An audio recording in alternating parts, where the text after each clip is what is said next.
What's going on, guys? David Gravel here. Really excited for the show tonight. We got Kevin Swindell, Tim Bertrand, and Logan Seavey, the 2023 Chili Bowl champions. It's been a good week. Got to have some Northeastern guys on, but the people on the channel, you guys want to see dirt guys. So really excited for our show tonight. I got to thank Moose's LZ Bar and Grill in Jonestown, Pennsylvania for supporting the channel. I got to thank Lake Home Retreats in Wisconsin. If you're near Lake Geneva, Chicago, or Milwaukee area, they have several locations. You got to check them out. If you use the code DG20, you get 20% off your Airbnb stay with them. A lot of cool options. And Marlowe's Metal Fabrication. They're in Dover, Pennsylvania. And Marlowe's Metal Fabricating, in Dover, Pennsylania. If you need any metal fabrication stuff, hit them up. And the links are all in the bio. As far as the show today, we're obviously going to talk about the Chili Bowl, what their expectations were. Kevin kind of starting his own team away from his dad. And Tim Bertrand, he's a Northeast guy. He loves racing, supports racing, and he's the car owner of the car and the engine. And obviously Logan Seavey breaking through, winning the Chili Bowl. So we're going to get these guys in here and let's have a good show.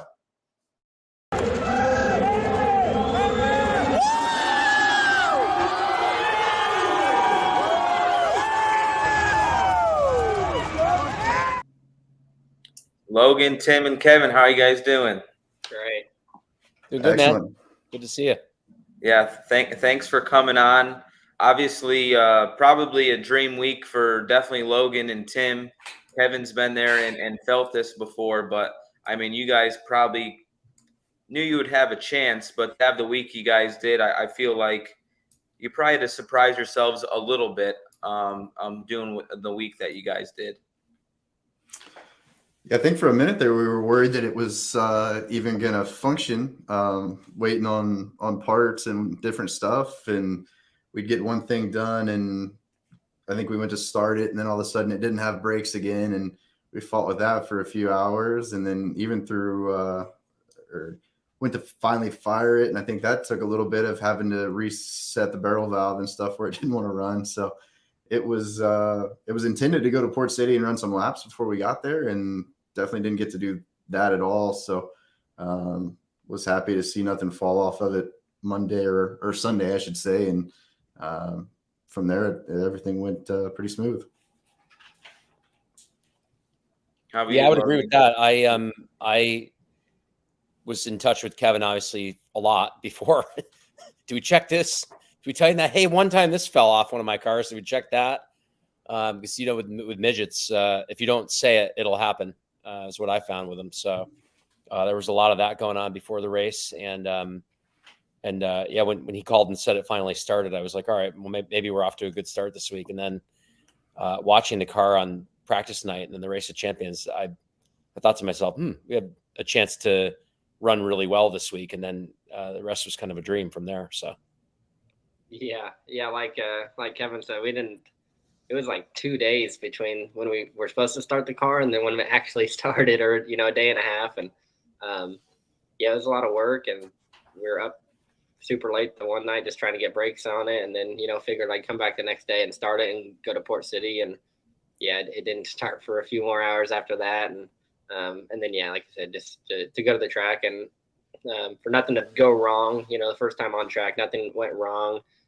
Engine obviously ran really well, and car drove good too, so everything kind of just worked out. Yeah, midgets are temperamental like that. It's nothing worse than having a new car, showing up at Chili Bowl, obviously extremely limited practice. Then, all right, we're going to shake her down at Port City, and then that doesn't even happen. Like, obviously, that'd be a terrible couple days there. And obviously, everybody's confident in the building. Logan, you are, and Kevin is as well. But it's kind of uncharted territory for Kevin with the situation you guys are in this year. And then obviously, Logan, you guys ran the 39 car last year, but I know this is a completely different piece. So definitely a lot of nervous energy, I'm sure. But once you get those first couple laps in, things get better and more comfortable, and then you just go back to standard business. My question is, like, for you, Logan, I believe you started on the pole at Chili Bowl before with Keith Coons, right? Yep. So, like, being in the situation twice, did you have a lot more confidence going in? Like, maybe you weren't as accomplished as a midget racer. Were you the champion at I that just point? won the championship at that point. Yeah. Okay, so you were definitely confident at Chili Bowl that year, starting on the pole, and obviously you didn't win the race. Obviously, you're probably a more mature driver today than you were. You know, it's probably what, 3, 4, 5 years ago now. Yeah, I think that was 4 years ago now or so. Yeah. So how did you feel? How was your headspace going into the week, or after you knew you had a good prelim night and you're in good position? Where were you at mentally going into Saturday? Yeah, I think mentally all week I was far better off than I've ever been just in that building for whatever reason. I just felt, calm. And yeah, I feel like every year before that, I'd like, roll out for driver intros or, line up for the feature. And I was always nervous. And especially when I was on the pole, I still vividly remember getting in my car and like, you could feel your heart beating and all that stuff. And you're just nervous. And, it's still obviously have a little bit of nerves going in, but I just felt really good all day Saturday. And yeah, I remember walking across the stage and I was calm, getting in the car. I was super calm.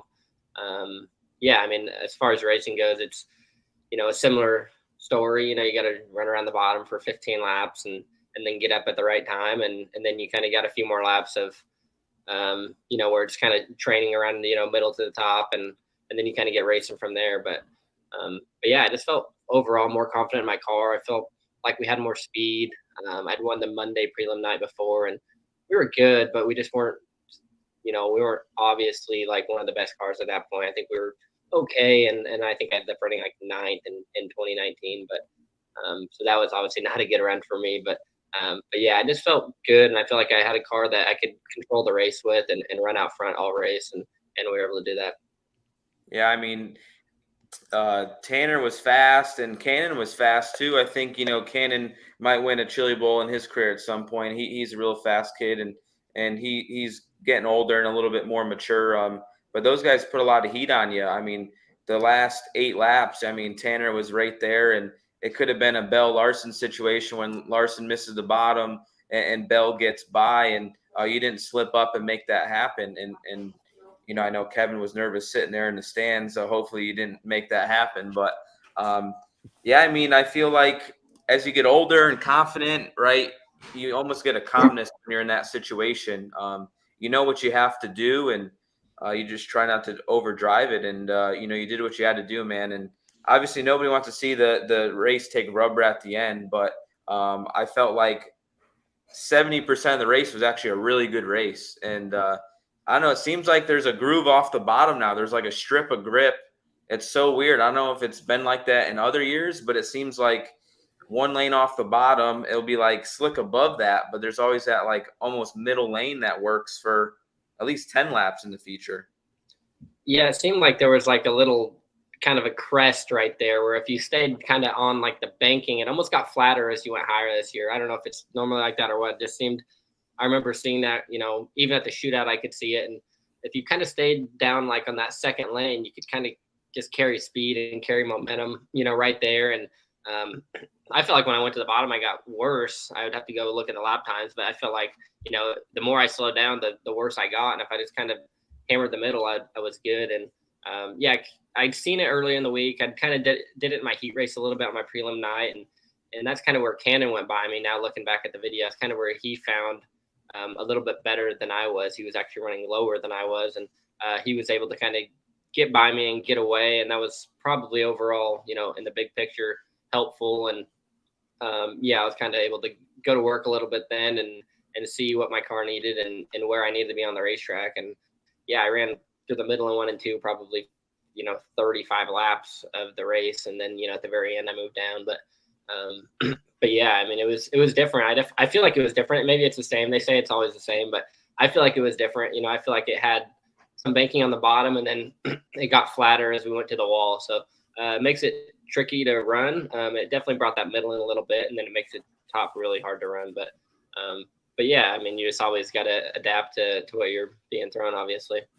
You could see it like in driver intros, like when we had the cars sitting out there. Like if you go back and look at some of the images, like the cars are sitting right on a seam where it's like the right rear's kind of falling over and the left rear's, you know, almost like it's high centered. And I think like over time is like they don't till the dead center of the racetrack, and it's almost like they till the top and it takes dirt away all week. And I think as they go and go and go, and everybody talked about it having like a little bit of a shelf like all the way up at the beginning of the week. So I think as it goes, it just they keep blading it off, and you can almost see like a trough down there. And I think that's why later in the week it starts to lay rubbers, because it's just so forgiving to curl with the banking down there.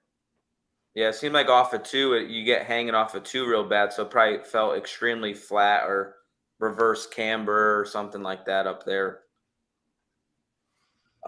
Kevin, so I guess how did the Chili Bowl work for you before? You said you didn't have much notes. Like, was it a deal that like your dad literally set up the car and previous? Obviously, you've been involved in your sprint car and setting that up for the last several years, but were you getting more involved year after year in setting up the midget, or like how did that all work before, and then how it worked this year?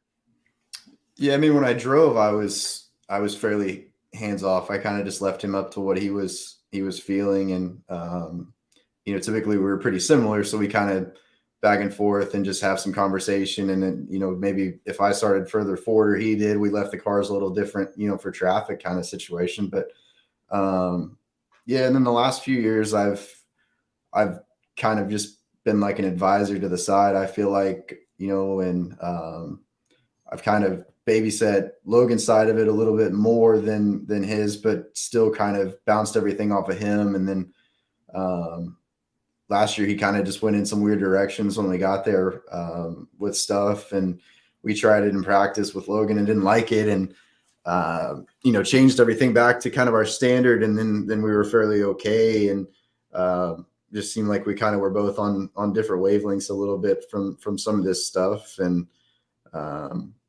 just got to a point where I kind of just wanted to do it, and I wanted a car to have to do some outdoor stuff if I wanted to here and there, obviously, you know, as well. So that played into it, but yeah, just wanted to have my own thing there, and kind of wanted to have the fun of building a car like that you get to really, you know, nitpick everything and make all the bolts dead to length and all the kind of fun stuff of that side. So it's a really, really nice car, and I'm really proud of how we built it.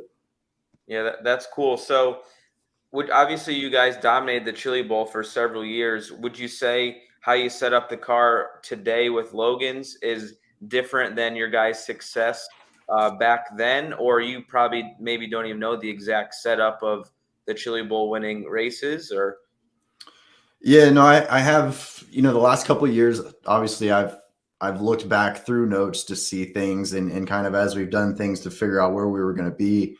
But yeah, I kind of went in a different direction. Kind of felt like we did some things that we normally used to do when we got there, and then, you know, thanks to 2 rounds of practice, we got to try something else and actually went further in that direction and didn't like it. So came back Monday morning and really rearranged some things to try to get, you know, both rear wheels driving evenly, so the thing doesn't try to go one direction or the other, you know, down the straightaway, and seemed like we really got it more comfortable for him and got it to where he could aim and wherever he wanted to go. And, you know, it wasn't driving him at all, which is huge in that building. The text I got Monday morning was, we're going to try a bunch of stuff. If it really sucks, don't be surprised. It could either be really good or it really might suck. Yeah. I said, I'm going to find out one way or the other. Yeah. Yeah. You don't have a lot of time, so you got to try something. And you probably know a safe spot, but you want to maybe try to get after it and see if that's going to work or not. And that's how you learn. And you don't have 9 cars to work on like Keith Coons either to try shit. So yeah, I laid in bed Sunday night and just literally, I think, sat there going like, do you take like the kill shot to try to really have something special, or do we just like finesse something that's close and keep easing up on it? I was just like, I literally back and forth all night trying to decide. I was just, screw it. We're going to go for it. If it's bad, so be it. The race doesn't matter. And then we'll go back to what we had for Friday. But luckily it was good. The first lap he qualified and kind of relieved all stress from me from that point. Yeah, that's good. So Tim, I don't know, maybe a lot of people don't probably know you or know your story or probably where you're from, but this year the Northeast kind of dominated the Chili Bowl there with three starters from the Northeast, and obviously winning the Chili Bowl. But I mean, you raced yourself. You grew up racing quarter midgets. I believe you ran micros as well, and then you guys have been involved in NEMA racing for how long? What, 15, 20 years or something like that now? Yeah, 20, 22, 23 years. Yeah, 22, 23 years. And did you race yourself early on and then decided to just go to work after that? I did, yeah. My first midget when I beat Bobby Santos and Randy Cabral, two guys that one was on your show 2 nights ago. So yeah. We all had a lot more hair back then, and we're a lot younger back then. But yeah, I started in quarter midgets in 1985 and ran those until 1990, and then ran micros from 1990 all the way to 2009. Oh wow! In fact, I actually think one of your first micro wins down in North Carolina or something. We were down there. I think that might have been your first win. Hammer Down Speedway. Hammer Down Speedway. That was a fast joint too. Yeah. That was the same like that. Yeah. I remember thinking 2 laps into hot laps, whew, nothing better come off this car because this place is really fast. Yeah, it was big and fast, and man, that was a huge day for me. Cody Dara had a micro team at the time, and a guy named Heath Henley drove for him, and Heath Henley was like one of the guys to beat in the Northeast in Pennsylvania. He was an adult, and we actually blew up coming off of turn 4, and like I coasted to the line, like I beat him by like a tire, like it was like crazy. But it was like $2,000 to win or something, or $3,000. Like it was like big baller money back then. Like that you were 12 at the time. That was 2006, I think. So I was probably like 14, something like that. Yeah, you were young. I remember that. Yeah, that was a bull rider micro too. Yeah, I remember that too. Yeah.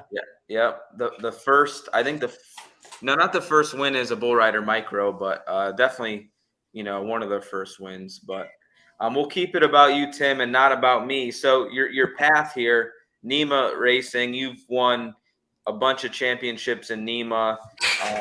If people don't know what NEMA is, it's a pavement midget with a wing on top, but no nose wing. How they ever picked that rule or did that in the first place, I have no idea. Maybe Tim knows.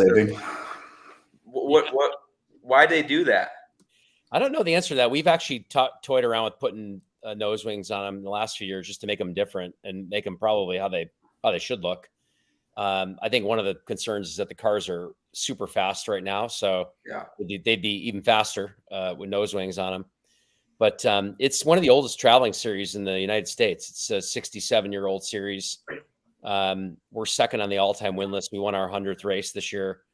There's only one guy that's since passed away, Gene Angeluo, that's one more. I think we got 6 more to go until we pass him. That'll be that's definitely ranks up there on my goal list.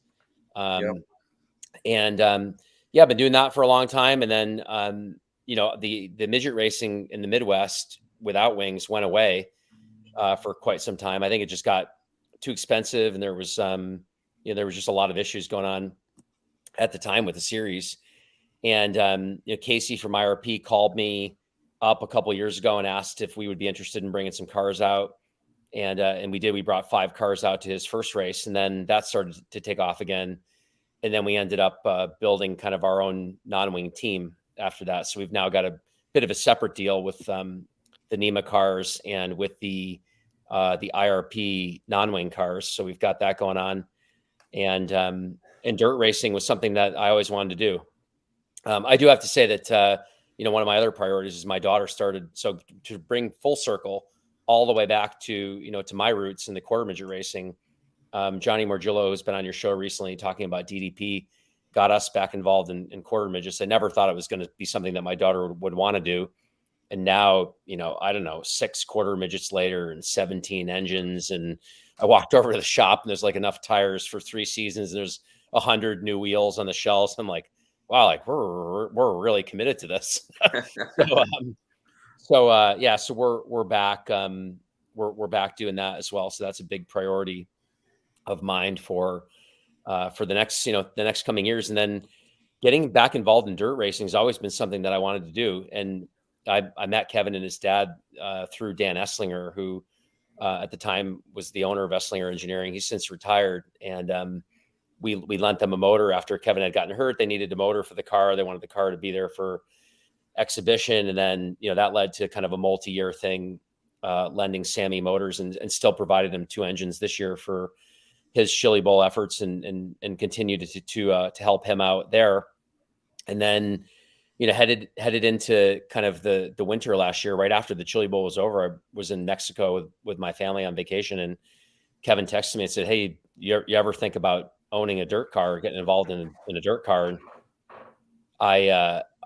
we texted back and forth for a little while, and I had just sold one of our pavement wing cars and had nice dinner with my wife that night. It's always a great time to break news like, "Hey, how about we buy a dirt car with that money that we just sold the other car with?" And I said, "Hey, it'd be awesome to have a car for the Chili Bowl." And and it's kind of one of those scenarios where I was able to help provide a car, and I have motors and so on. And but I knew that I could never figure out how to run the logistics, right? So how to get the car there, the sponsors, the team, the setup, and all that. And it's one of those things where you put these, you put the right ingredients together, the right driver, the right team, the right crew chief, and so on. And then great things happen. And that's the story of how we went from, what we did to doing this. And I've got to give these guys a lot of credit because they're the ones that did all the hard work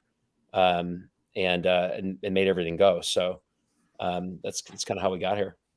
Yeah, I know. I mean, we all know you could have the best driver or the best crew chief or the best equipment.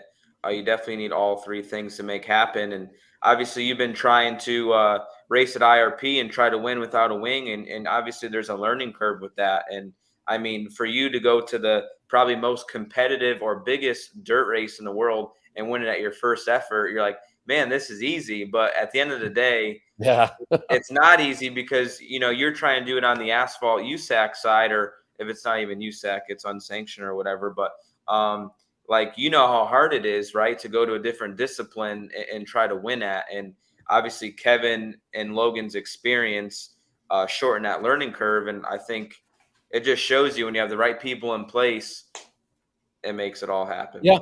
I mean, we've got a good program for IRP. I mean, we hired Cody Swanson, and he does a lot of the setup work on the cars and brought a lot of his program to us. We had a lot of bad luck this year, and we were leading a race.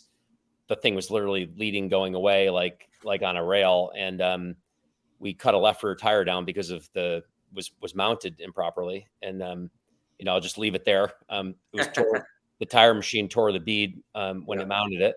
So, I would say we would have run really well in that race. The first race of the year, we were running third, and we sheared a radial brake caliper off the rear end. It literally broke the entire side cover of the rear end. We thought, geez, maybe that's the rear end's fault. Maybe it was, a little old, whatever.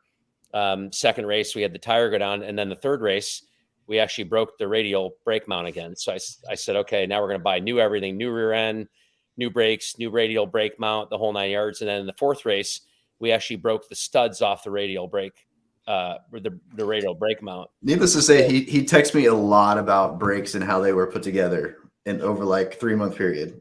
Yeah. You can tell I was really, really worried about the brakes. They're usually a simple thing, but it's like if you can't bleed them right, or you're pumping the pedal, you're braking stuff like this, it's like you can never fix the problem. Which is like it was the same almost kit that we have in the sprint car, and like it just would not function that night. Like it was the weirdest thing. Like and even like we had like 2 bolts on Monday, I think, tried to shear it on the brake caliper or on the brake rotor. Really? Yeah, I mean, like I don't know what it is about these setups, but definitely a lot more brake problems. And then I find out after the fact that there was just a lot of brake problems in the pavement midgets. And we're going to go back to the old 25-year-old rear brake setup that never failed, never had an issue. And it might not be as light and it might not be as pretty as what everybody else has, but it's not going to fall off and break this year for 3 out of the 4 races that we were in, and that problem will be solved going forward. But we would have probably been top 3 in all 4 of the races that we were in this year had we not had those issues. The one race we finished 4th in, that actually the brakes broke in that race too, but we actually finished with no rear brake caliper on the car. So definitely an easier in on entrance with no inboard rotor. Yes, for sure. And no brakes in general, because then it just pissed all the fluid out all over the racetrack. So nice. So it wasn't good. So I guess I'll ask more of a question for the 3 of you guys. Is there a chance or opportunity that you guys race more together other than the Chili Bowl? Like, after the success, I know Logan just announced he's racing the full-time USAC schedule with a new team. But I guess what's Kevin and Tim, since you guys are kind of co-owners on this deal, what's kind of the mindset on the midget side? Obviously, you got your sprint car, but what's your mindset here on the midget thing moving forward?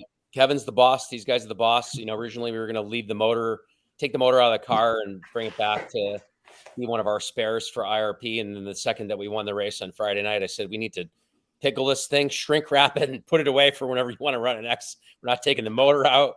We're not touching. We might take the motor out and have it inspected before the next time we run it, because it ran so good that that I think we need to treat it right. But there's no intent to disassemble anything and leave it apart. It's going to go back together. And I know that there's probably a race or 2 that Kevin might want to do, but it's going to leave it up to him. Yeah, we'll see.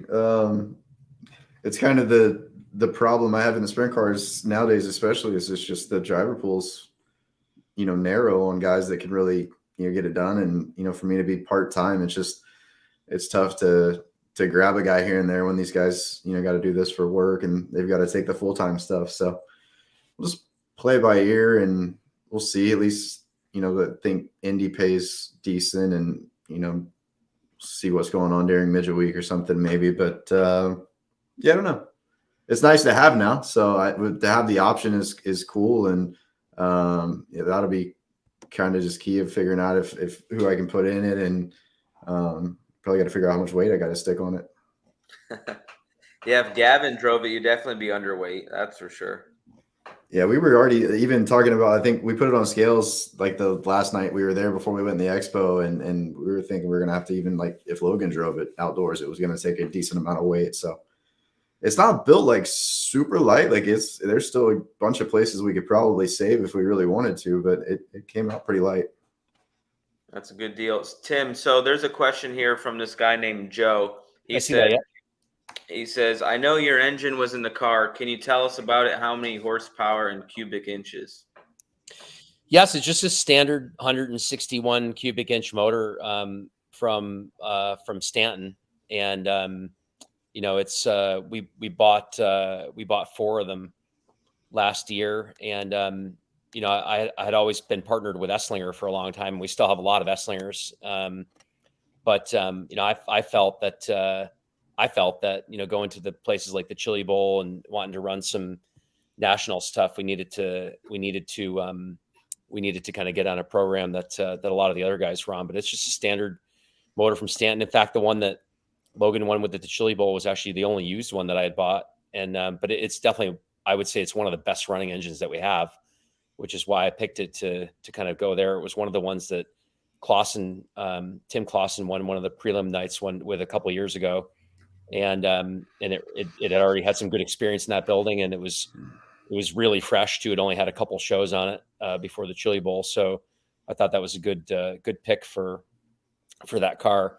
But 161 cubic inches. They make about 375 to 380 horsepower. They're all within a 5 horsepower window or so, and they weigh about 225, 230 pounds, and that's what the engine is. They're all billet engine, billet block, billet head. That's the deal. That's what I was going to ask. I didn't know if it was an all billet head or block. I remember when they came out, it was the billet head and then the cast Mopar block or whatever it was. And then they went to full billet, and it was a lot lighter and better. It seems like it's definitely one of the engines to have. It's either you have a Toyota or you got one of those. And that's the dominating force in today's midget world. Yep. All right, so Rich here, quick, has something about the DDP program. So says, thank you for all your involvement with Johnny Morgillo and his DDP program. Awesome exposure and great podcast for short track stuff. Best of luck to Nora, Tim. So you guys you went south to race a quarter midget somewhere, didn't you? We did, yeah. We took a trailer full of quarter midgets down to Florida, 15 cars, and what Florida, track is that? It's actually in the infield at New Smyrna. So they have a quarter midget track that's probably 20 years old, that's maybe older than that. That's right in turn 3 and 4 at New Smyrna. And went down there. It was one of our first national races that we went to. And it was a really good experience. You get kind of a rude awakening when you go down to those events. And we did relatively well for having no experience, and considering that back in April she couldn't even keep the car running on the track in her novice group, and now we're running competitive classes, multiple competitive classes. She even got an opportunity to try the World Formula car at the end of the year, which is the fastest class. So yeah, we went from not being able to keep the car running to like trying someone's World Formula, and then running top 5 down in Florida in a 160 class, which is a pretty fast class. So, and competitive. We're excited about that. And then now apparently that's all she wants to do this year. So we got the racing schedule, and it's like every single weekend from April till December. And there's all kinds of plans to go to North Carolina and send the trailer down early to Florida and go around down there prior to the big race in Florida. And we're bringing the cars out to the midget races at IRP, because there's actually a USAC national race in the parking lot at IRP for 2 days before that. So we're going to have a busy year. Well, now, Tim, you could finally feel what it's like to be David Gravel racing a World of Outlaw Tour the last 8 years.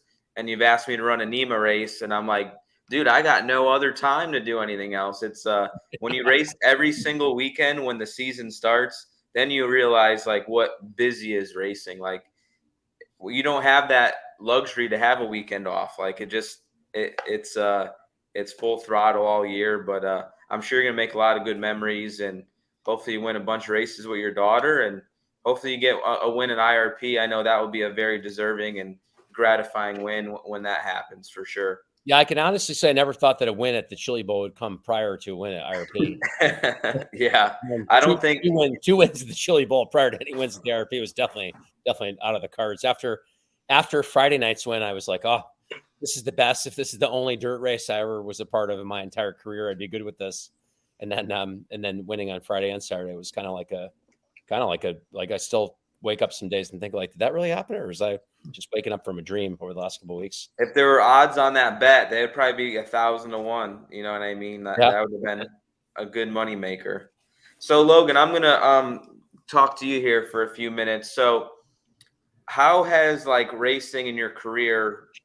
You've been through a lot, right? I think at one point you probably weren't going anywhere as an outlaw kart guy, just racing, and then. Was it Kyle Larson that hooked you up with Keith Coons and got you in that car, or was it Christopher Bell, or who do you think started that to get you in the Keith Coons car?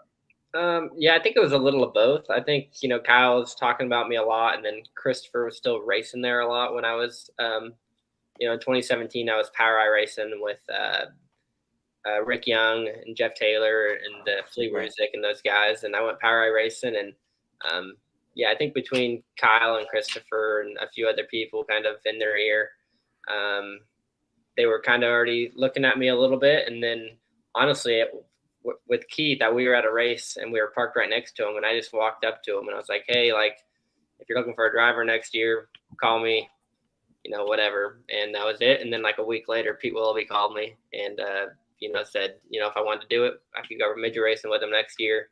And then kind of spiraled from there. But yeah, like I said, I was outlaw kart racing and then a little bit of wing racing out in California for like a year and a half, 2 years with a guy named John Taylor, and actually ran his like lightning sprint leading up to that. And then he got a sprint car for me. And then we kind of went midget racing. And I think actually not a huge, a lot of people know about it, but like in 2016, I think, I was at the Chili Bowl and like hot lapped, and then I was actually supposed to hot lap Kevin's car at one point, and that didn't work out either. But yeah, it's just funny how it all kind of lines back up, down the road. But yeah, it was a long time ago that he was going to let me hot lap his car when KT wasn't going to make practice and whatnot. And to be here now with the drillers is pretty wild.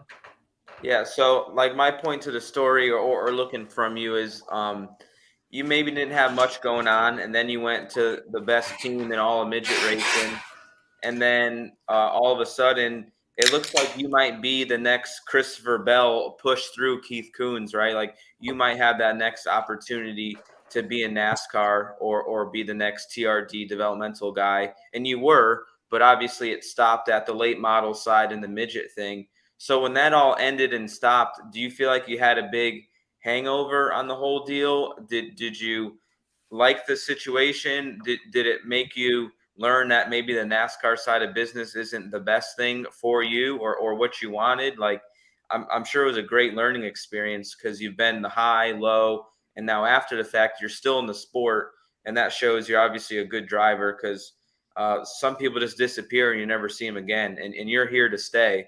So I guess, what did you learn from seeing about everything you can in the business of racing? Yeah, I mean, there's a lot to learn on that side of thing, overall, just in the whole sport of racing, with going through the whole Toyota program. And yeah, like you said, running, their midget stuff, and then, starting in some, like late model stock stuff, and then going straight to super late models and ARCA cars and trucks. Like, you kind of meet a lot of different people in the sport and kind of see how all aspects of it work. And yeah, the NASCAR side is obviously super tough. You kind of went down that route for a little bit there. And yeah, it's just tough. And, Toyota's obviously kind of struggling to get people even to make that route through KKM lately. Tanner didn't really get there through Toyota. And then Buddy this year obviously is kind of focusing on wing cars. So yeah, they're kind of struggling right now to get guys through. But I think, yeah, overall, I just learned a lot, met so many people, in all sides of the sport. Racing for Keith obviously is a huge eye opener, and then you run good, right? If you're good, you're going to run good in Keith's cars, and we won the championship, and that obviously, helped me get all sorts of rides, midget rides, sprint car rides. I was kind of doing some wing stuff a little bit while I was there, and yeah, I mean, I got to do so many things, and yeah, just without any of it, obviously every little opportunity means something in your career. And yeah, I just got so many opportunities just from racing at Keith. Even if I feel like if I didn't even win the championship, I still would have got a lot of opportunities just from being there. And then, yeah, obviously I had some, had a couple good seasons there and had good opportunities when I left to kind of stick around, with AME. And yeah, I was always just, fortunate to kind of keep up and, stay racing and stay in good cars, which is obviously key to, kind of keeping your name towards the top of the list of drivers that are, available, because there's really, as many people are trying to do it right now, there's really, like Kevin said, that the pool is getting smaller, it seems, and getting tougher to, get guys that can win. So, luckily I feel like I can win, and I got guys that are believe in me enough to give me good cars, and together that's a pretty good combination. Well, since you won Chili Bowl, I mean, is there any chance that you'll be in a 39 car in a wing sprint car this year at all? Or have you been trying to get it out of them?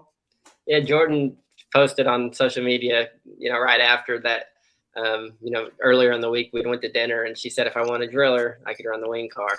And we won the driller. So we haven't talked about any races or anything yet, but they got a lot going on, obviously. And once they get sorted out, maybe we'll try to find a race or something to go run. But yeah, we'll see. But Jordan did make the deal. So we'll see what happens. So I got to ask you, Logan. Kevin can't answer it. Like, who's the boss of Swindell Speedlab? Is it Jordan or is it Kevin? It's Amy. It's Amy. She's nah, I'm kidding. It's pretty even. I mean, obviously Kevin deals with all the race car stuff, and Jordan does a lot of the merch side of things, and they're really digging hard right now on the Victory Fuel, and it's obviously was a huge hit. So yeah, hopefully that goes well, and they could obviously grow that to be bigger than to be really big. It's obviously already kind of blown up between the Chili Bowl and the shootout, and winning obviously helps that situation, and it's kind of forces that brand everywhere throughout all the news outlets and all that. So I'm sure that helps a lot. But yeah, that's kind of their focus right now, it seems like. For sure. I guess that's a good way to segue into it. Kevin, so I didn't know exactly what your stake in Victory Fuel was or exactly anything about it. And you told me a little bit before the show. So I'll give you the floor a little bit. But I guess how crazy are you to think to get involved in the energy drink world right now in racing? And you've been involved with NOS long time ago, earlier in your career. But I mean, with Rowdy now, and obviously NOS is involved in Full Throttle a little bit with Brady Bacon, and everything that's going on in dirt track racing specifically. But obviously, Monster Energy has a huge stake in all sorts of racing, Rockstar, Red Bull. So, what made you want to get involved, and why did you think kind of now was the time to push hard? You said you've been involved about for 2 years, but I guess what was your mindset on it all? Yeah, we started it, in kind of 2020 a little bit when, especially online business was great. So there was some expenditure there to be able to try to look into some things, and, started going down that road with some other ideas. Like I talked about a couple of goofy things, and really was looking at stuff for kind of to blur that line for kids and adults between kind of an energy drink thing. And, this is more like Gatorade. It's not carbonated, it's no caffeine, and it's not really an energy drink. So it's in a different market from NOS and things like that. But, I just saw kind of the light in a kid's eye when you would talk, or, they talk about their friends getting to drink a Red Bull or this or that. And they were so jealous of that. And it's like, there's not a single thing that a kid can open and the can pops and it has that energy drink feel, but it's still good for them. So, in a way, it was something that I wanted personally, because I used to drink a lot of energy drinks and stuff like that. And then when I got hurt, I just really couldn't do it anymore and couldn't handle it. But I wanted something in that realm that tasted that way. So, just went into building it. It took way longer than we ever thought. It should have been a few-month process, but, with COVID protocols, you weren't able to go into like the facilities to help make the flavor and things like that. And we were waiting on shipments back and forth. So, took a long time, and kind of realized that, Shootout and Chili Bowl, if we could sell in the building, would be the easiest place to really get a big group of people that would trust me to try something, as opposed to, going to your local grocery store or whatever and trying to get people to try a sample. So, it worked out really good, way better than I thought. I've been scrambling for the last 2 weeks trying to get more made, and struggling to get it in a time frame that I think is going to even keep up with the demand we have right now. So, I've been poking at Tim a lot, trying to get business advice, and didn't think I'd have conversations with distributors and things like that like anytime this soon. I thought I'd be begging people to buy a couple hundred of them, and we've sold a few thousand of them. So, it's been pretty crazy overnight and pretty cool. But it's been, I didn't really get into enjoy Chili Bowl because we got back Monday and we're shipping and doing all that stuff to catch up with Speedlab and Victory. And then I've been knee deep in trying to source sugar and flavor and vitamins and things that I never thought I would even understand. So it's been a learning experience, but it's been fun. That's cool. Your big mindset or goal moving forward, do you want to get it in stores one day, or gas stations, convenience stores, or what's kind of, maybe you probably don't even know, right? Like it could go so far, and you're just along for the ride. Yeah, it's hard to say. Like we've had some people reach out that were curious about it for places, and the biggest thing is just getting a volume, available to be able to do it and get the distributor price down, wholesale price down, and whatnot. So, still working away on that, but just I think this is one of those things that now in my mind that it worked a little bit, and seeing how it worked, I really hope that there's some flow there to where I can do kind of a Red Bull-y type thing and really help some of these young guys, move along through some of this stuff. And, if this becomes a business where there's money like that, I really hope to be able to do that. And I know I grew up like idolizing that Red Bull helmet, and to be able to kind of maybe bring that to our world in some way would be really cool. And I've enjoyed doing the stuff that I have of being able to get, Logan and Victor Lane at Tulsa, get Justin Sanders into the Knoxville Nationals, and, get some of these guys some, out there and in good stuff and show what they can do. And, I think we've all been through times where we've, been stuck in cars that weren't up to, it wasn't us that was the problem in some of these situations. And it's hard for outsiders to look at that and know. And I think that's why, Logan's talked about, he was surprised that, we even brought him back when he's had such a rough little bit. But, to me, I knew from years, over that he's been able to do the job. You just had to give him the right stuff and the right tools and let him go and get in the right mindset. So it's, I hope it grows and becomes something like that. And I can really give back to some of these guys. And from just having that experience of feeling like I could do the job and being stuck in a place and just, not making it to that next level when you feel like you really can. So it'd be great to be able to really put back into the sport like that. Yeah, you kind of touch on some good things there. With everything that's happened in your life, obviously your accident was life-changing, and now you could have easily ran away from the sport and not been involved in racing anymore and could have hid in your basement and did whatever. But instead, you've decided to, look at the other side of racing and be a crew chief and build a car and build a team now, and a race winning car and a competitive car on, wing sprint car side and the midget. I guess for your perspective now today, is there a different new respect for crew chiefs or just work on them? Like, was it as satisfying to win the Chili Bowl as the crew chief? Or where are you at in that? Or is it still never the same? Does it fill a lot of the voids? How is that all for you? I think now it's like from doing what I did and being the guy in the seat, I think I just feel more relief a lot of times when things go well, that like I didn't let them down. And that's part of, I think, some of what keeps me up at night with a lot of this stuff is just like, when I bring some of these guys, like I feel like I know they can do the job at the place that we're bringing them if I can do my part. And so yeah, it becomes like did I do enough? Did I do too much? Did I do this? And becomes like a nerves thing to where it's just like, okay, I did what I was supposed to do. I did enough. And so it's definitely different.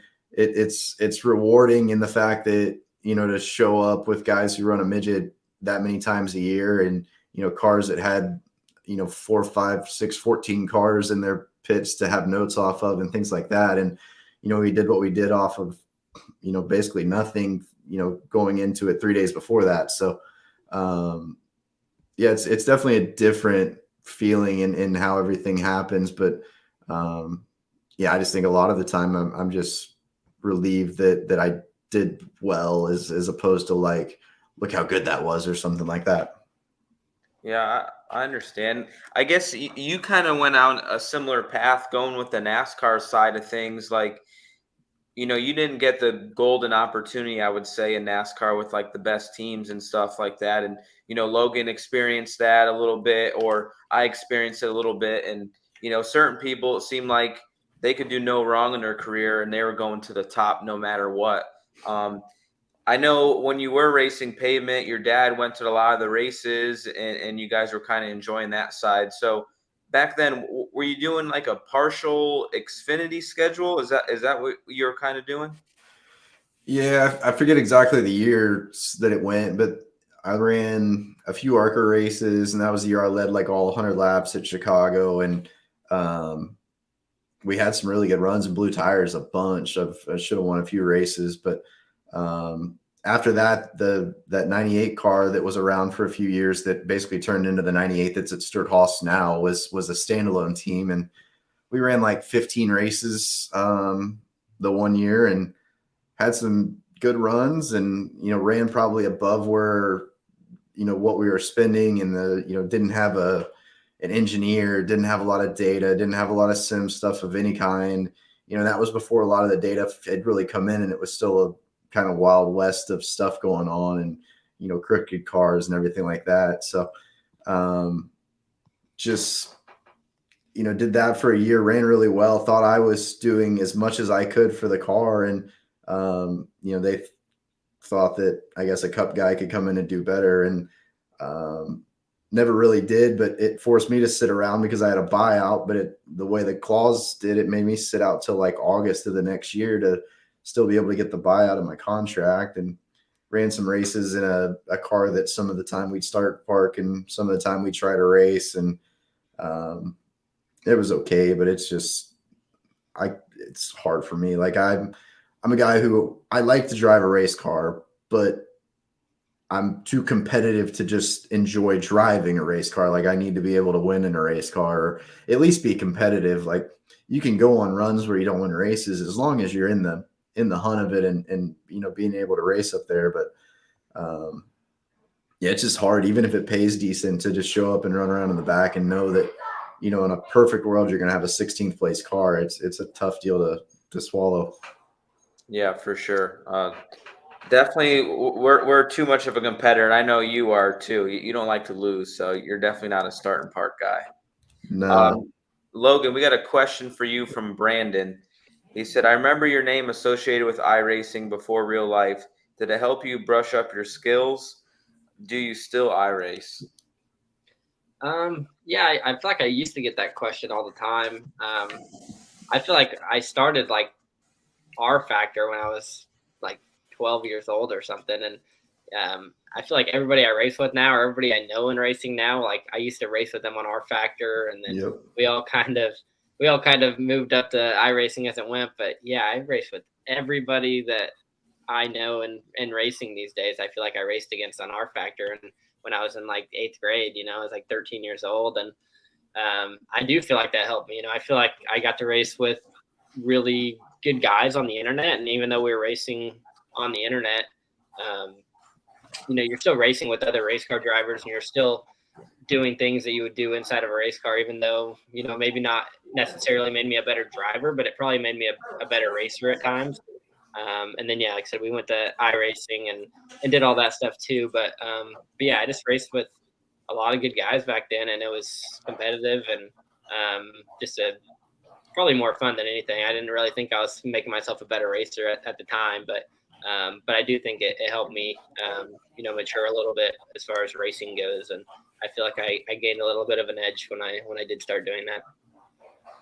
That's cool. I didn't run R Factor much. I never had a good enough computer to do R Factor, and then when iRacing came around, I started doing it. But from what I'm told, like Christopher Bell, Kyle Larson, Kevin, I know you were good. I know there's a lot of OGs in R Factor that ran all the way back then, and yeah, and it seemed like if you're a pretty good sim racer, you're pretty good in real life as well. And it's not everything, but it definitely doesn't hurt.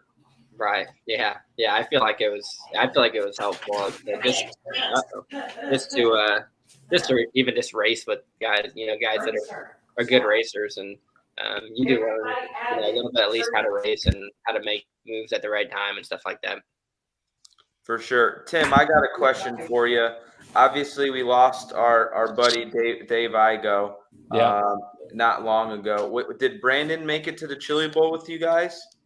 He didn't, but he works here at the shop part time. So I don't know if you knew that, but that's his what he does part time right now. But he was actually here today, so he's out there. He just disassembled and assembled a whole wing car for me, and he's now assembling one of the non-wing pavement cars, and it's it's been great having him around. I think it's great for my dad too, who lives with us across the street, to have to have Brandon over here to keep him company. And Dave is obviously my dad's best friend, so it's great to have him around. Yeah, so Dave Igo, he passed away from cancer. His son Brandon, I raced micros with, and those guys went to the World Finals every single year, hung out at our pit every single year, and your dad comes a lot as well. And it's just kind of like there's a bond between Northeastern racers, no matter if you race pavement or dirt or wherever.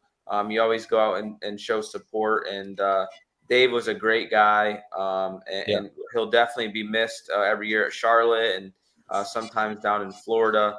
But yeah, I definitely want to give a shout out to them because they're good people. And and maybe Dave had something to do with you guys being so good at Chili Bowl. You know what I mean? And maybe at IRP, you guys will have a little bit better luck now too.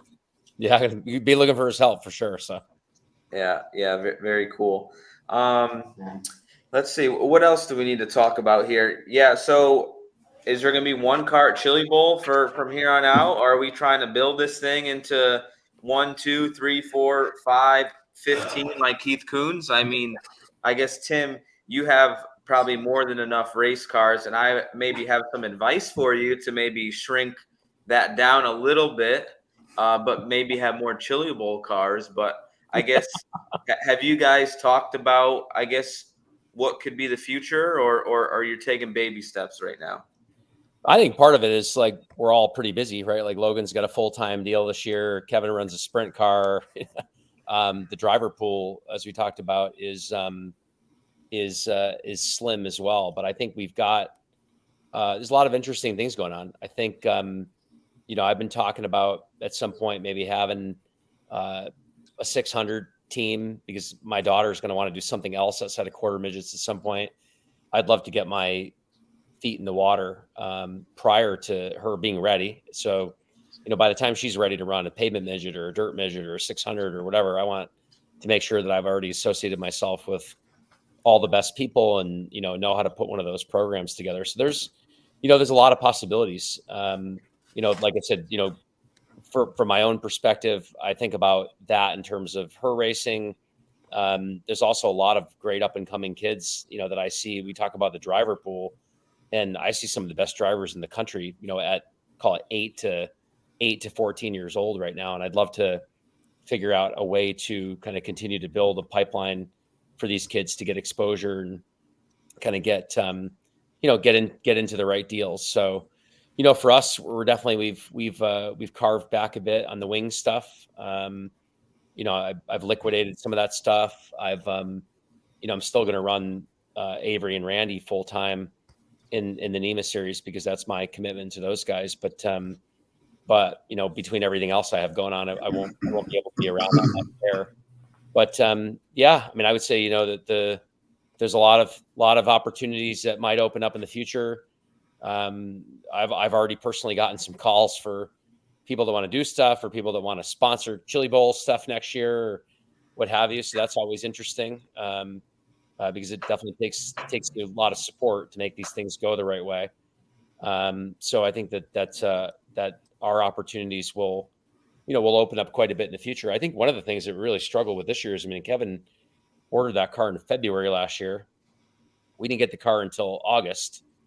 And we didn't end up getting the final parts for the car until when, Kevin? November? I was still missing. I think I had the bulk stuff for the most part November-ish, October-ish, but was just missing a lot of little odds and ends for heck all the way up until post shootout. There was still getting little pieces. So I was bored Monday or Tuesday, Wednesday, Thursday a little bit. And in my head was thinking like, man, I wish I just had another one to run on these nights. But yeah, I don't know. We'll see. As long as it took to build, I better figure it out like next week if we're going to do it, because it might take that long again at this rate. Well, whatever you guys do, I think will be good, but obviously it'd be cool to have another super team there at Chili Bowl. Over the years, things have changed, but definitely be cool to have what do you guys call yourself? Is it the Swindell Speedlab team? Is it Swindell Bertrand Motorsports? Do you guys have an official name for this? No, we just like the fact that we won the race. Yeah, we never really got technical with it. I think it was just Speedlab / Bertrand. We never really tried to like form it into a team. It was just kind of piece the two together and go. I feel like David's fishing around for a ride here. I felt like that too. I don't know. Maybe not. I'm kind of a free agent, maybe, but I'm interested. Tim's asked me before in a NEMA car, but I never really raced on pavement too much. So I feel like I'm a little bit better on dirt. Last year I ran 4th on my prelim night, and then we had the barrel valve line loose on Saturday. So we actually ran out of fuel at Chili Bowl. So that was hard to do. But we actually ran out of fuel. But Yeah, whatever, guys. If it happens, great. If not, think about me. Maybe, maybe not. But Tim, why can't we? I feel like the IRP thing has made a great opportunity for midget pavement race. I know Kevin knows when the night before the 500 and all that, like that was a big deal when we were teenagers, right? That was super prestigious, even though it didn't pay a lot of money. It's very prestigious.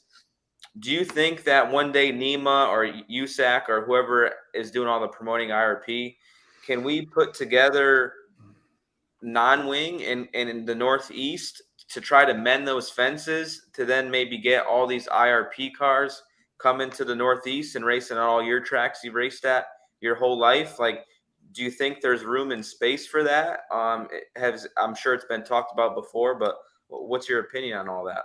I think one of the issues is the cars have become quite different over the years.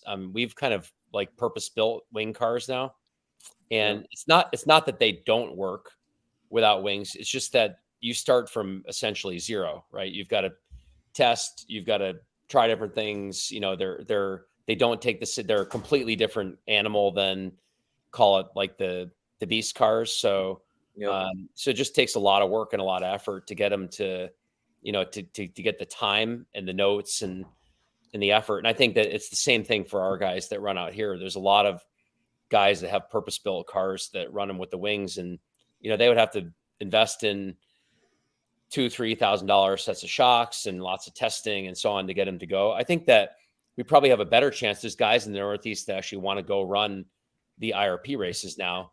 There's a bunch of guys with these cars that are going to go out. There's a bunch of other guys that, you know, have said that they want to go out at least once or twice. So I think we've got a better shot of getting our guys to head out there once or twice a year. And, you know, instead of a 23, 24 car field, maybe, I think the August 12th race, they're looking for that to be the biggest pavement midget race in the country for the year. So I know a bunch of our guys are planning to go out, and, you know, I think they're aiming to try to get, you know, 35 plus cars at that race. And we've got a commitment to bring a bunch of cars out for that as well. So I think that's probably the best opportunity to see a really big field of pavement midgets. I mean, I'm excited that the field's as big as it is. I mean, we were down when we were running back in, you know, 2013, 2014. I think we went to the night before the 500, and there was maybe 12 cars there. It was like 4 of Keith's cars, 1 our cars, and then, like, you know, a couple R&W cars, and that was really about it. And it was pretty sad. So we you know, I think we've got a good thing going now, and try to make it even bigger this year. If you guys have any questions in the chat, this would be the time to send them in. But Kevin, didn't you run the night before the 500 quite a bit back in the day? Yeah, I won in 07 in Casey's car. Yeah, that's what I was going to say before too, is it's just like some of those pavement midget races for me were like some of the most fun I've ever had in a race car. Like some of the times IRP would race as good as anywhere I've ever been to, where you can just run all the way across the racetrack. And like some of those races at Irwindale back in the day were really fun too. So if they could ever get them back, I think the problem, they died a little bit because it was like they weren't racy for whatever. Like everybody was strung out. I remember in some of those races, like 2011, 12, 13, it would just be like 6 cars spaced out by a few car lengths, and like nothing really happened. So they weren't even fun to watch. And they've seemed better this year, but I think it's always like, it's like anything. If you don't get the tire right and the racetrack kind of right, even on the pavement stuff, sometimes it's just, it's hard to get a good race out of some of this stuff as dialed in as everybody is these days. Yeah. And I think that the 40 lap races, with the way these cars and engines and everything are these days, is just not the right ticket. So they've I think they saw a lot of attrition in the 40 and 50 lap races. And this year they're going to do twin 25s on August 12th. I think that's a great idea. I think you're going to get a lot of great racing, in 2 25 lap races. And I think the other 2 are 30 or 35. So I think it'll be a bit better. I think you start getting 50 laps these days on a nearly 3/4 of a mile track, with how hard we're turning these motors and kind of, you know, running the things at the red line every lap. I think it's, you know, just doesn't produce a very good result. For sure. Now, Logan, you ran a little bit of IRP races, haven't you, the last couple of years? Just the Silver Crown stuff. Yep. Oh, just the Silver Crown. Yep. So my question to you, Logan, what are you? Are you a midget racer? Are you a do-it-all guy? Like I'm more confused than ever. What is your goal as a driver? Like, do you just want to race dirt cars for a living? You don't care what it is? Like, do you, in a perfect world, would love to be a full-time wing sprint car guy? Like, where's your head at? What's your goals? Where do you want to be? Yeah, I mean, I feel like I like what I'm doing right now. I mean, everyone wants to do it all, but I think to be really good, you kind of got to stick to, these days especially, you kind of got to stick to, a certain discipline. And I feel like I like what I'm doing right now. And yeah, I think eventually I'd like to race more wing stuff. I do a few races randomly throughout the year, but to be good in a wing car, you have to run a lot, and it just takes a lot of time to get good. So I think down the road, yeah, I think wing racing is, something I'd look at. But right now, I really like, racing non-wing sprint cars and midgets. And honestly, I love the Silver Crown cars the most. So I really like doing that. And I'd like to, maybe get a championship in that, and, to see where my path leads me. But yeah, for now, I let's just call me a Silver Crown guy. I like Silver Crown guy. That's what I've been winning more races in anyway. So I'll be a Silver Crown guy for now. All right. Like that's the thing. I mean, Logan, you're probably a little bit too young, and maybe you did follow it, but when I was in my teenage years, USAC was like so prestigious, I would say, in the sense when, Keith had a deal with, he ran everything Silver Crown, pavement, dirt, sprint car, everything. And then you had, Chad Boat, his team with Billy Boat, and you had Cole Witt, and you had Casey's teams, and you had TSR's teams, the RWB teams. Like, man, that was like such a cool time in USAC racing. Like when you went to the pits, there was actually stacker trailers and, corporate sponsors and stuff like that. Like, I think the time between then and now, things are getting better in the midgets or pavement and Silver Crown stuff, and bringing that back a little bit. But I know, like, I think it was just as big of a deal to win in USAC as it was World of Outlaws back then. I think maybe even USAC was a bigger deal to get you to the next level.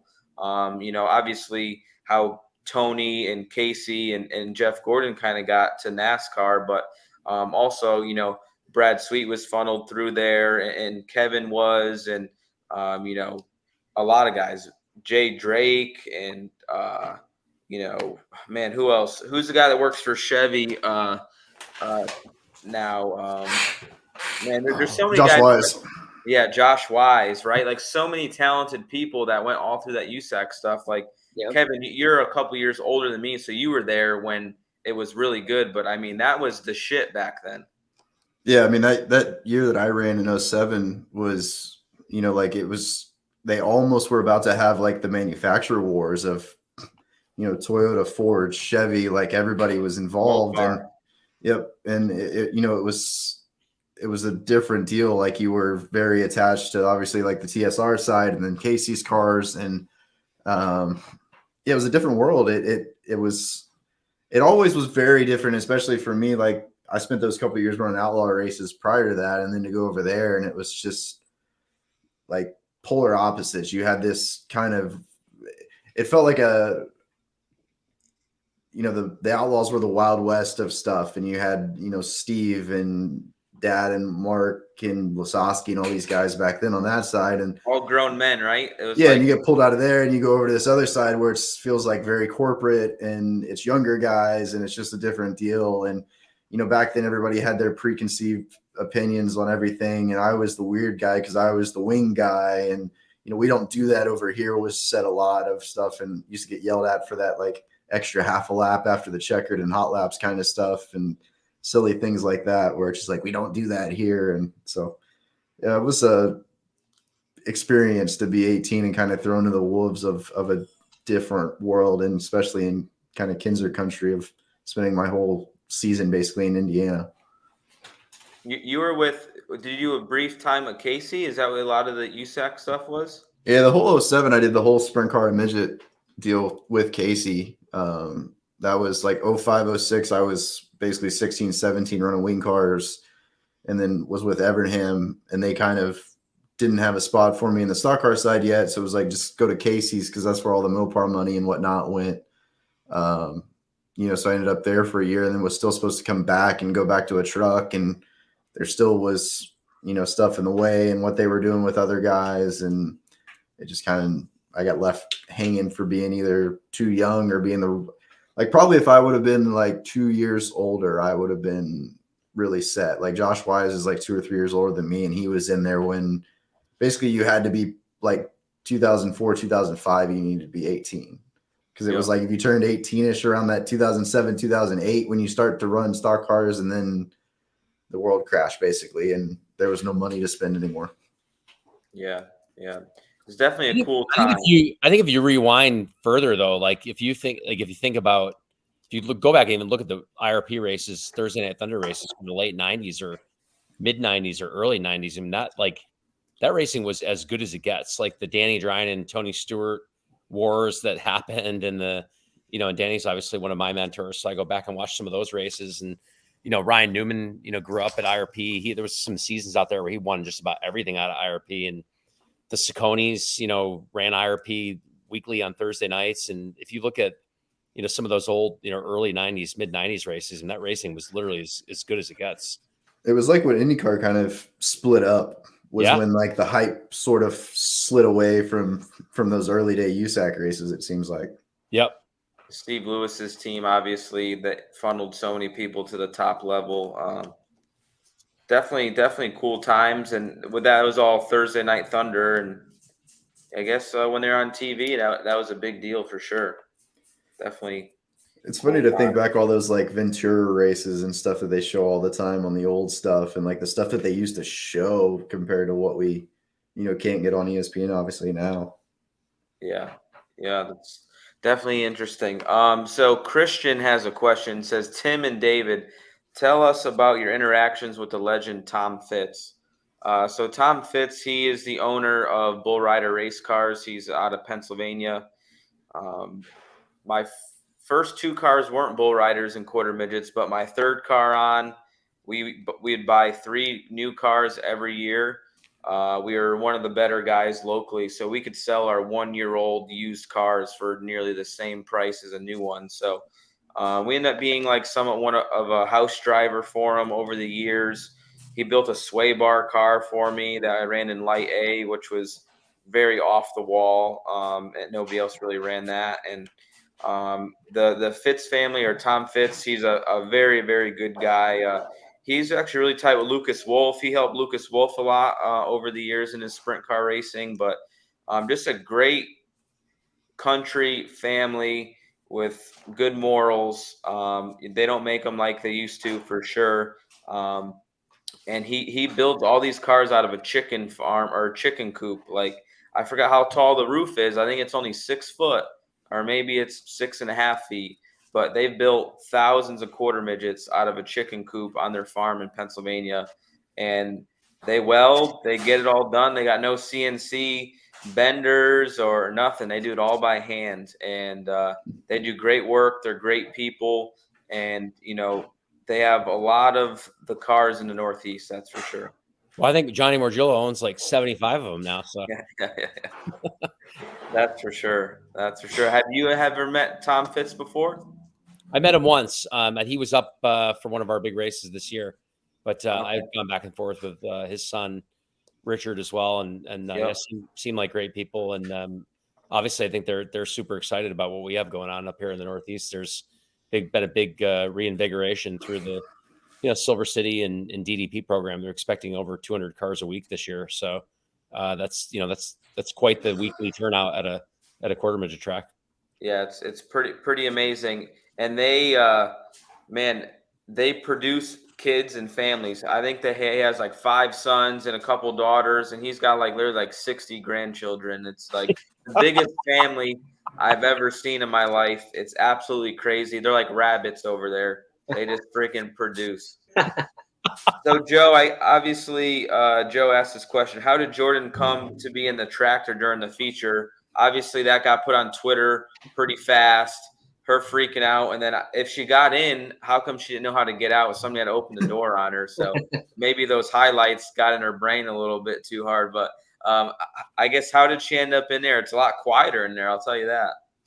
Yeah, I don't know. I think Friday she ended up between like tractors out there, just sitting there, and she's made friends with kind of a lot of the track work people. They've all been big on the victory field during the races and mixing it with stuff after the races. So Gravel and them were enjoying it a lot. So yeah, I think that was her easiest place kind of to go watch. And then I'm not sure how she ended up inside of it. I know she like basically kicked the window half out of it when the yellow came out, she said, but I don't know. I never asked why she couldn't figure out how to get out. I guess she probably just jumped up in there and either somebody shut the door or whatever, and then she didn't know where the hell the door handle was. But yeah, she gets excited and panics and does that, or she doesn't know which way is up sometimes. So, but that was a good time to have it happen. So Marie has Frank has a good question. Tim and Kevin, this is more towards you. How did the family race car numbers I come couldn't about? find the door handle. I physically couldn't find the door handle. I didn't know where it was, and I was. You went blind. There you go. Yeah. On our side, we bought a quarter midget. It was number 47. That was a very, very well-known racer who's still around. He's in his mid-90s now, named Bay Hayes. He owned the famous Jeff Horn NEMA car that won lots of races back in the 70s and 80s and even early 90s. And our first quarter midget was owned by him and his daughter, and we ended up buying it. And that was the number that was on it. So that was kind of always the number that I had on my own cars. And funny enough, we've had some 39s in our family as well. When Newman drove for us, he was driving the 39, and we painted and numbered up one of the midgets number 39, and that's kind of stuck for some years as well in our family. But don't know about Kevin's story. No, the 39 was basically, I used to go run carts a lot, and they wouldn't give you a letter. You had to change your number. So we go a bunch of places and meet one, and 90% of the time I ended up with something as a little goofy number stuck to it. And I used 91 a little bit because that was something that Dad used back in the day. But I remember playing like Ricky Carmichael's Supercross game in like probably 2002 or 3 or something like that, and just scrolling through numbers on the back of your jersey, and I was like, that looks cool. And I just used it on that, and then it was like, I need something to get away from this one so I don't have to keep doing this. And you never really saw a 39. You look at entry lists, and there was rarely one on there. So I was like, I think it looks cool, and we're gonna go with this. And I think I ended up using it probably the first time at Shootout one year because I didn't have my number. And pretty much anything that I've driven since probably about 2004 or so, if I got to choose, that's what was on it. That's cool. Yeah, I'm sure, eventually you want to separate yourself from your dad. Like, all right, that's Sammy Swindell's kid. Like, now you can be the 39 and kind of be your own person a little bit. I'm sure. Yeah. It was cool probably back in the day when you got to drive the other big game car. You got to have the one, and that's what you won your first outlaw race in too, right? Yeah, that would have been our car back then, was in the one. Yeah, all that sprint car stuff was, stuff of Dad's. And actually the year before, I started running it, he ran it a few times there, and then led us into me, going that first year. But yeah, it was cool to carry that number and everything. It's done in our sport. Are you still the youngest outlaw winner, or did somebody beat you? No, Gio got me. Oh yeah, Gio got you. Yep. So Ryan Timms, he's got a shot. I know were you 16? I was just barely 17. Okay, yeah. I was 17 as well. I know Larson was 17. I don't know how old Bell was. I think he might have been a little bit younger than me, but yeah, that was always a really cool accomplishment. And that stood for quite a while. And then today, man, I mean, what Aaron Everham did, or winning an outlaw race as a female, I think that might change one day with all these girls coming through. I mean, the girls did pretty good at Chili Bowl this year, and obviously these young kids, I mean, they're 13 running like 410s now, it seems like. It's absolutely crazy. But like Brent Cruz, I think he's really good. I think he's real talented, and obviously Timms is real talented. So And then we'll see how Gavin is when he gets in the big car as well. Obviously, you've been racing a lot with him, and looks like he'll be doing some wing sprint car racing this year. Yeah, I mean, kids these days, like I didn't touch a sprint car till I was like 15 and a half or more, and now it's like half these kids have laps when they're 13. By the time they're able to go run an outlaw race, they ran a million races. Like I think my like 4th, 5th sprint car race was an outlaw race or something like that. Yeah, like I don't know. Logan knows because he's from California, but Buddy ran. How long did Buddy race a sprint car in California? Like, wasn't he like 12 or 13, like racing a wing sprint car? Yeah, I think they had their own like a limited type deal, and they would go practice at Marysville like once a week or every other week or something like that. And I think he was like 11 when he first started doing that. And then he could go race in like Oregon and Nevada. They would let him race a limited sprint car series over there when he was like 12, I think, 12 or 13. And then, he had to wait a while before California would finally let him race. But yeah, I don't think I even drove a sprint car till I was like 18. So, I was, like I said, I was behind the ball a little bit. But Buddy was, they had their like little family car that they would just go practice. I don't even know if they ever raced it ever. And then he kind of got a ride in the limited stuff, and then obviously had a ride for once he kind of was old enough to race in California. But it obviously paid off. He's really good at driving wing sprint cars. So, maybe just from doing it now for 10 years. So it's pretty wild.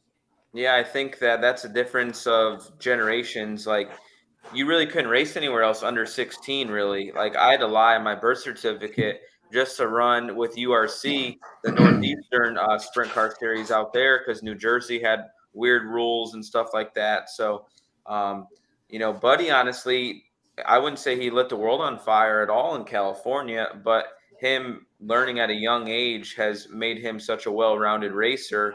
To now, he's not that old, but he's got just as many laps as probably a lot of 25-year-olds. You know what I mean?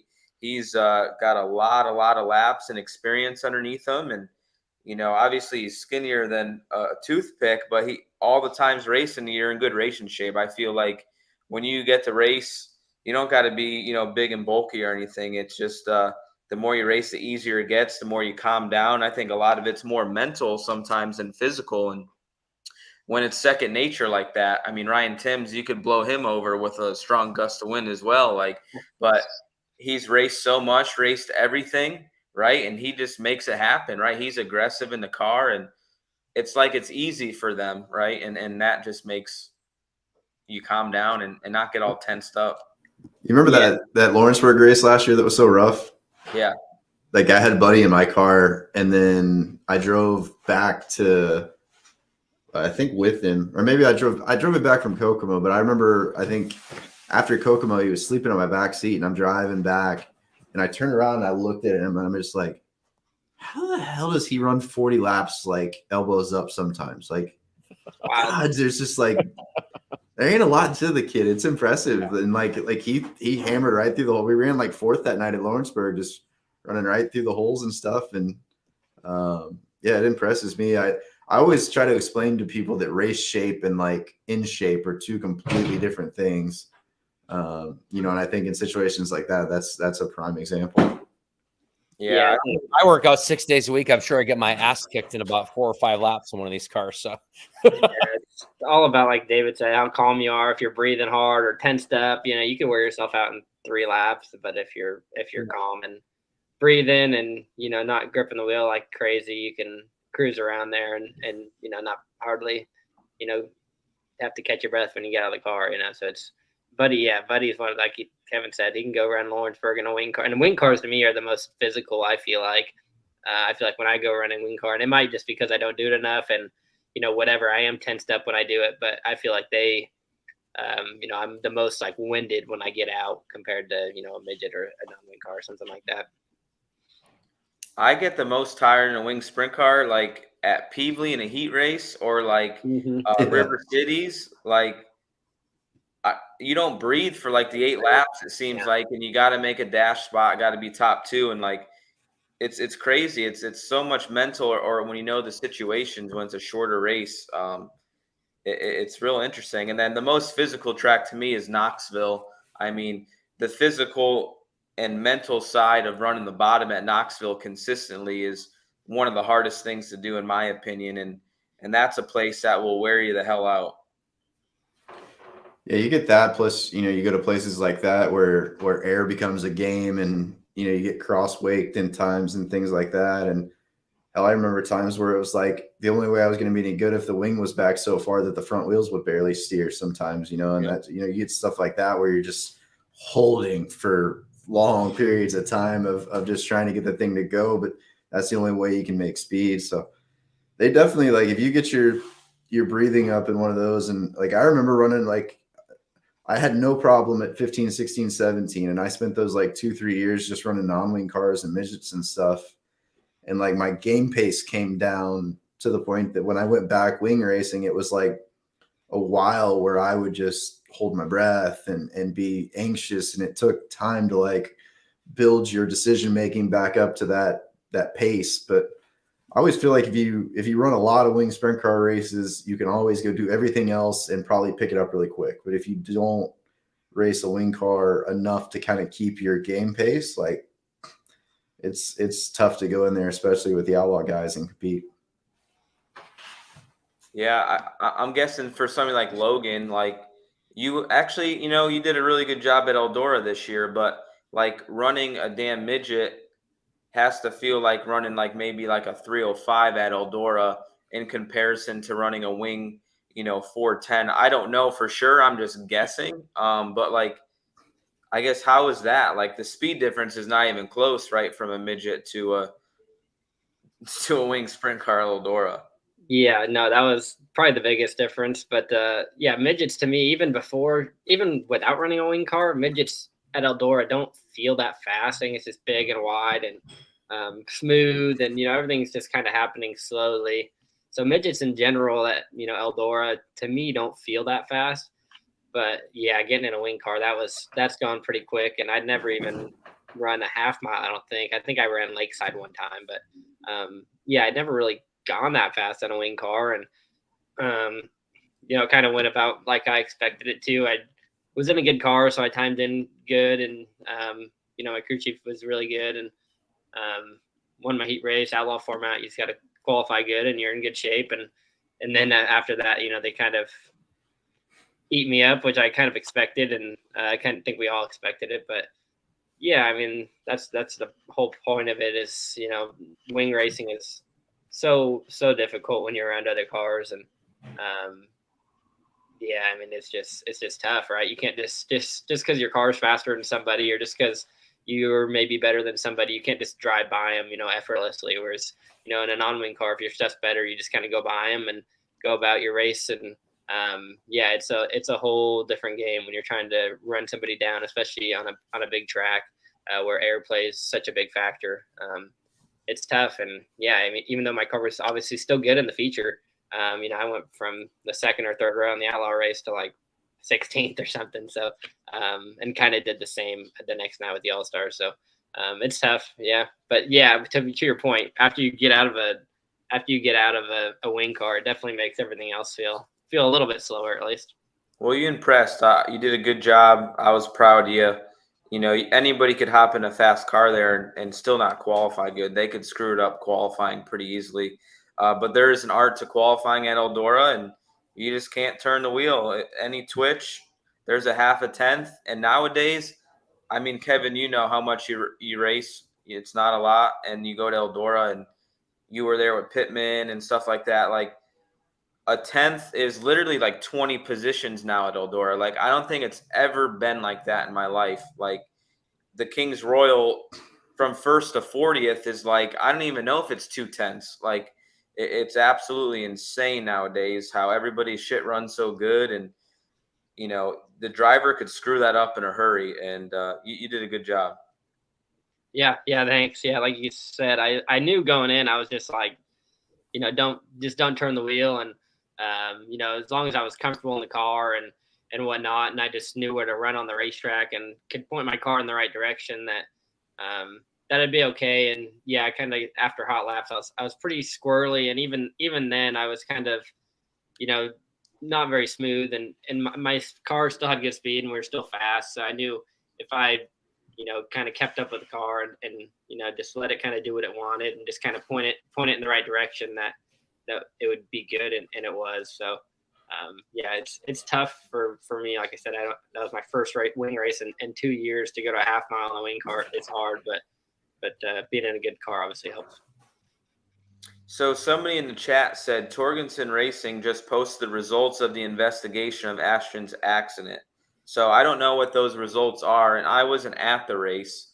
What was we'll answer Carl's question here in a second, but what was the feeling in the place when that happened? Like, I felt like probably, I don't know, but you guys could tell me. I mean, what was it like when that all transpired? Go ahead, Kevin. It was very weird, whole moment to all that. I remember like I was there kind of up against the grandstands right at the start where you kind of look into that lower grandstand, and he had wrecked right there. And I just remember kind of like, I had to like look down between people. And I usually like, especially since I've got hurt, I'm always quick to like look to see if guys are moving around or whatever it is, if you guys are okay. And I kind of felt like I looked under to see where like, through the right arm guard, and I'm like, there's nothing in there. Like, there's no, where's his helmet? There's no way he got out already. And like, I heard somebody, kind of almost gasp or whatever. And you look over and it's like, oh my God, he's not in the car. So, it's great that he's okay. Cause the way a lot of stuff transpired for, that like 20 minutes there, nobody knew what was going to happen. So, it's a deal that I hope we never have to see again, stuff that should never happen by, whatever exactly made it happen. Yeah. Somebody just said, they said the Velcro wasn't fastened on the latch. I don't know exactly, but I'm guessing that the belts weren't latched, or they weren't latched all the way. I was told that there was no stretch of the belts from a reliable source that inspected the belts or got them tested. And hopefully, people are very sure what's going on, and I'm not going to speculate or anything, but I think if they're saying that, then that's probably obviously what happened. But crazy deal. One thing's for sure. I think I just read their explanation. One thing's for sure. I think they're saying the belts came off. So either the belts were never done to begin with, or the belts somehow came undone. Yep. I mean, seat belts have been made a certain way a long time for a certain reason. There's probably a discussion of cam lock versus a standard latch. I don't know what's better or worse. People thought, arm restraints came into play. I believe he didn't have arm restraints. But it's scary shit. I don't think any of us have ever seen that before, other than watching a 1945 video that got posted on YouTube, and the guy looks like the inflatable tube man, freaking like that crazy shit. Like we didn't, like all of us didn't think that stuff was real, right? Because it happened so long ago. But maybe your dad, Kevin, like he remembered when he was young that freaking people got killed every weekend. You know what I mean? Racing whatever they're called, super modifieds or crown cars or whatever, that was just some crazy racing Evel Knievel stuff back in the day. And I'm definitely happier that it's safer today. But damn, that's crazy stuff. Hopefully that never happens again. And now live streaming, right? That happened 10 years ago. Nobody would have probably seen it, but now we got probably hundreds of thousands of people watching live. And a crazy situation. And again, I hope that never happens again. Yeah, it was nuts. I was in turn 2, and it was just like, obviously with the rowdies, they're wild, and it was the most quiet I've ever seen anything. Nobody knew what to do or what was going on or what to expect. And yeah, it was probably the weirdest thing I've ever seen or felt at a racetrack, and I've been around for some bad ones, but that was pretty, just overall just odd, to be honest. Weird feeling for everybody. Yeah, I can only imagine. Carl says, what's the difference running a wing sprint car at Volusia versus Knoxville? They're both very fast. It's hard to tell because Volusia is the first race of the year, so you're kind of knocking the rust off.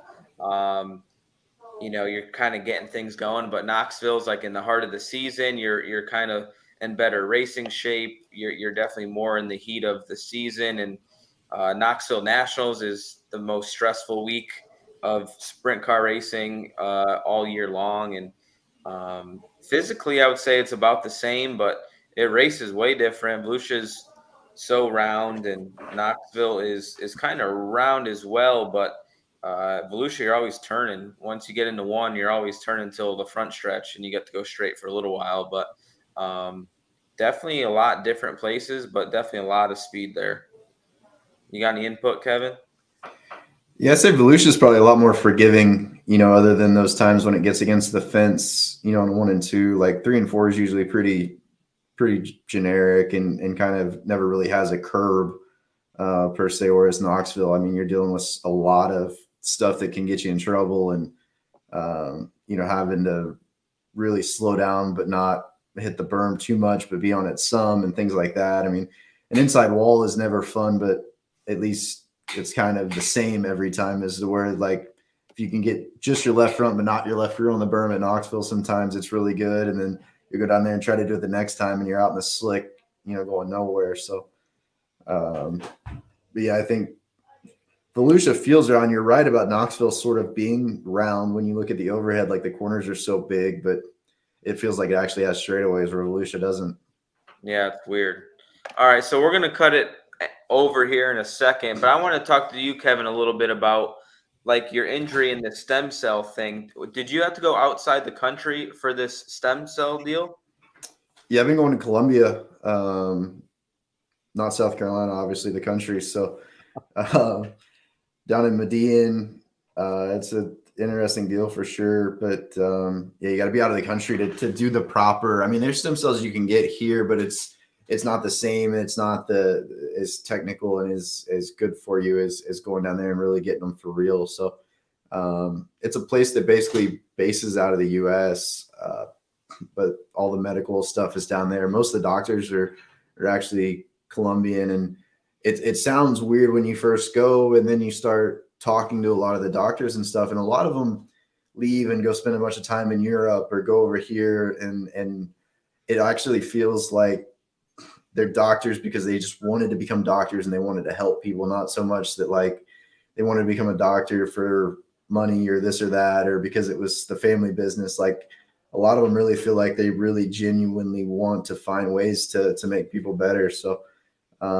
it's an interesting experience. It's a really nice country, surprisingly, a lot cleaner and a lot nicer than you would ever think. But Colombian women are hot, man.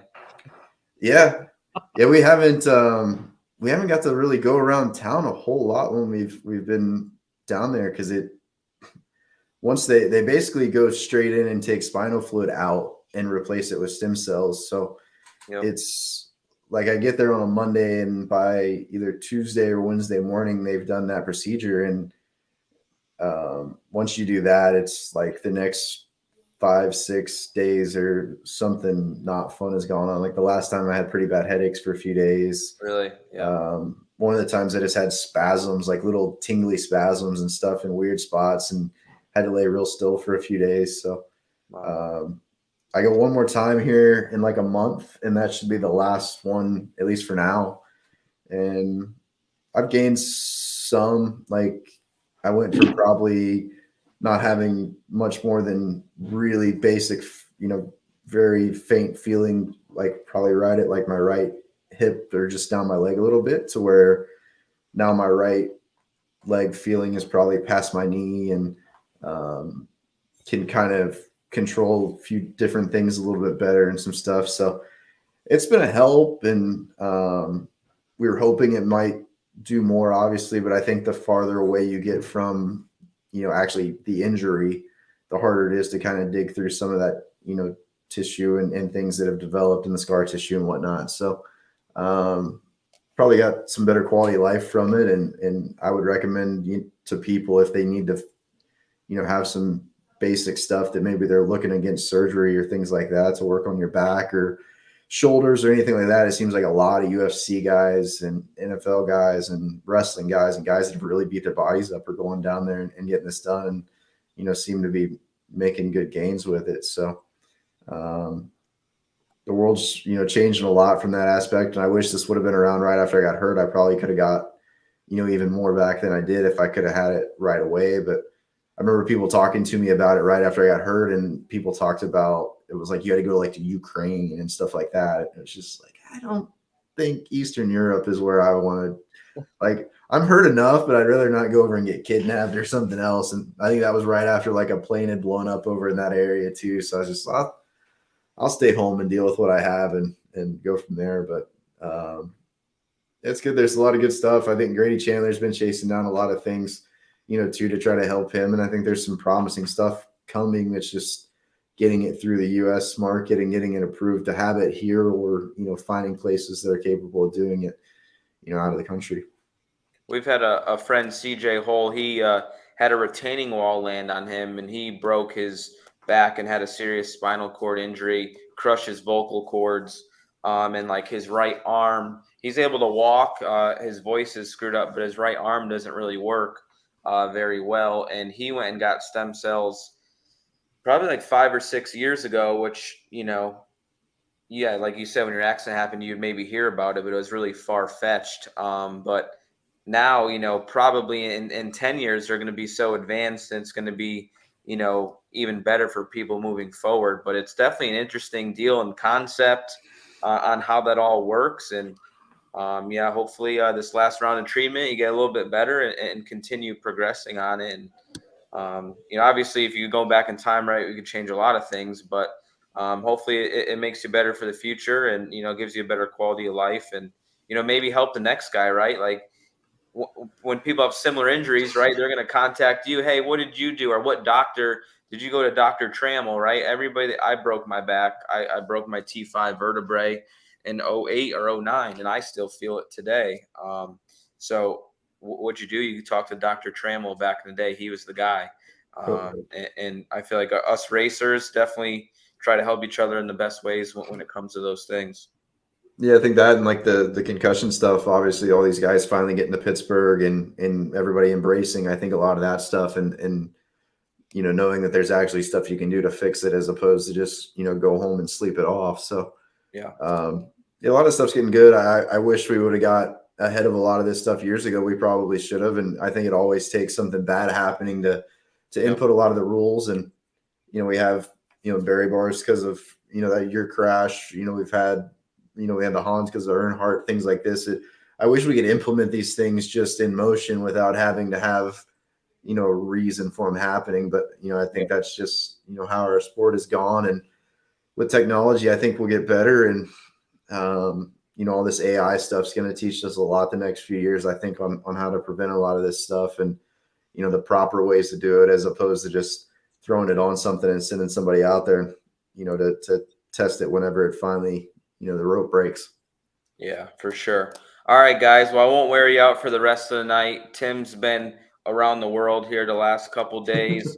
Logan's probably been on that morning show and Jimmy Fallon and all that shit here the last couple days. So I appreciate it very much. Congrats on the week, Tim. I'm glad you got to experience to win a big dirt race and have some fun with the dirt community.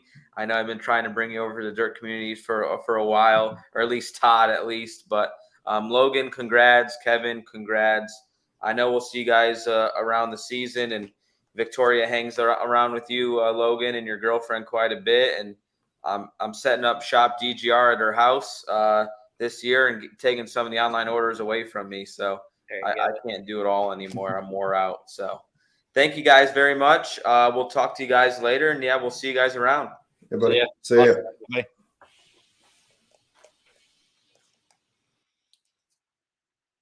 All right, guys. Well, that was the show with Kevin, Tim, and Logan Seavey, 2023 Chili Bowl champions. A very cool story.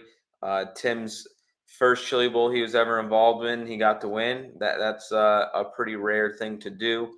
Kevin, obviously a talented kid and knows how to build a fast race car. And Logan drove a really, really great week. So thank you guys very much. I got to thank our sponsors again, Moose's LZ Bar and Grill in Jonestown, Pennsylvania, Marlowe's Metal Fabricating in Dover, Pennsylvania. And then we have Lake Home Retreats in Wisconsin. DG20 for 20% off your stay if you want a lake house retreat and go enjoy yourself. Maybe come to Wilmot Raceway. I believe the lake house that they have is only 30 minutes from Wilmot. So maybe come to Wilmot, spend your time at the Lake Home Retreats, and have a great relaxing weekend. He's got hot tubs at every location. So check out their website, all in the bios. And guys, I wonder why there's Christopher Bell on the screen. Well, we're having him next Tuesday, 8 p.m. Christopher Bell, obviously Chili Bowl champion, NASCAR Cup Series driver, and also now he owns his own dirt racing team, which he'll be debuting this weekend at Volusia with Gavin Boschel Racing. They will be doing a little bit of micros and wing sprint car racing, it looks like. I don't think any midget stuff, but yeah, really excited to have Christopher Bell on the show next week. Kid that's been around. He came just after me, but we've been good friends, and yeah, looking forward to it. So thank you guys very much. I'm going to spend some time with Levi and my wife. As you can see over on this side, we got a helmet all painted up, ready for the 2023 season. We are going to reveal, I believe, our paint scheme tomorrow, and then maybe some news on what our schedule is going to be in the first of the week. Thank you guys very much. We'll talk to you on Tuesday. You guys have a great weekend.